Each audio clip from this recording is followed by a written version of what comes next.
I'm calling to my attention, to everybody's attention tonight, an issue that has been burning on my heart now for at least 10 years or so. I've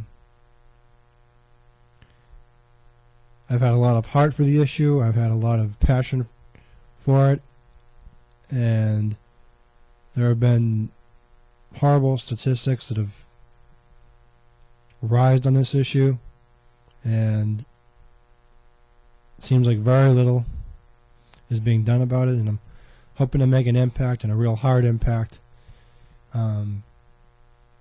through this next video.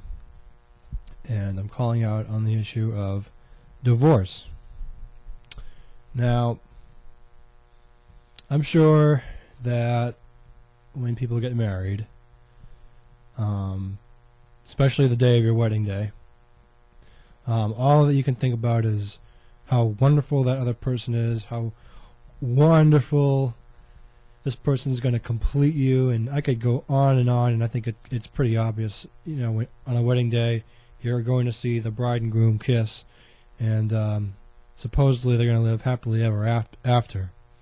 And, well, chances of that marriage are going to be, excuse me, really good, or it's going to be really bad. And the sad part is, not a lot of couples that get into marriage even think about that. And that's sad, because when it really is sad. What happens is, after about 5 years of some people getting married, there's all kinds of problems that happen, at least with some marriages. Now, I'm not trying to condemn, any happily married couple that might be watching this and saying, well, gee, we've been married about 50 years. What are you doing single, going on YouTube, making all this hissy fit about marriage, right? Well, true. But there's been a rising divorce rate that has been a result of not very well planned marriages, and I want to address some of my thoughts on that. One of them, and this is probably the biggest one, that not a lot of people even think about, and this has to do with the issue of sex. That's right, ladies and gentlemen, sex. I'm a Christian, and from what I've grown up to believe is that a man and a woman are supposed to keep that unity in the bonds of marriage. But this wonderful institution has gone seriously out of control. And by that I mean one of the biggest ones. And spouses, I would really urge you to consider this. If your husband's making up silly excuses like I'm going out, and if he doesn't tell you where, chances are it's a good chance that he's not happy with the marriage he's in, and he wants to go have an affair with someone else who's maybe prettier or newer or friendlier, and he gets the guy more excited. And this issue is mainly to the ladies that might be trusting their men when they say they're going out. And I'm just going to be flat out with you. If they're coming home at 2 a.m. or 4 a.m. in the morning and you're wondering, chances are that's a good reason for it. So, okay, now let's turn the clock back to when you're just meeting this person for the first time. No, let's go forward to when you're engaged, or just better yet, let's go to before you get engaged. And this is, let's say you've been dating someone. This isn't to dating someone that's been well over a year, and you're thinking about marriage. Well, this one, ladies and gentlemen, I would make a real serious effort to consider this question. What are the motives behind getting married? I mean, what are the intentions? Is it because you've been making out for making out for 4 years straight, and you've been just enjoying yourselves physically, and you want to get married off of that? Another reason you might want to do it is you may be a Christian. That's just things just because you make out with a Christian, you're going to get married and think everything's going to be all right. Not entirely true. To a point it is, but it's not.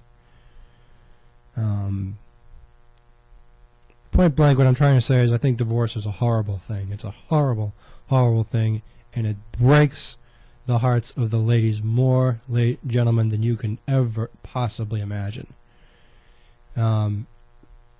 Because when they find out that you're not being honest, that the fellows are being honest, ladies. Well, I'm not doing this very well, but as you can see, I'm just learning to make videos here. But fellas, I'd just be cautious that you don't break your wife's heart. I mean, if you truly love them and you really want a marriage to last, don't make that silly excuse about going on affairs with other people. I mean, my goodness, you guys, if you're a married couple, you're supposed to remain together, and that's just, it's common sense. If you get married, you're together forever until death do us part. That's what the vows mean. But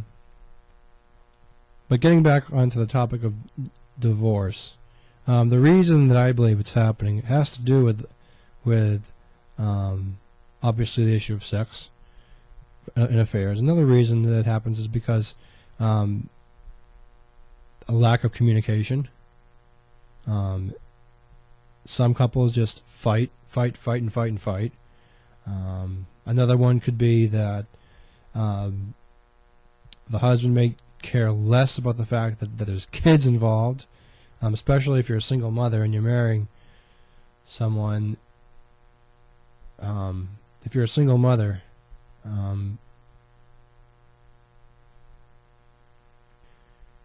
chances are, if you're a single mother and you need support from your husband and he's not giving it to you, then divorce him flat out. I have a friend, I won't mention her name. She's going through a divorce as we speak, but she was not aware of what she was getting into. Not by a long shot. Unfortunately, I feel terrible for her that she's going through what she's now realizing she has to take care of so that she can get on with her life.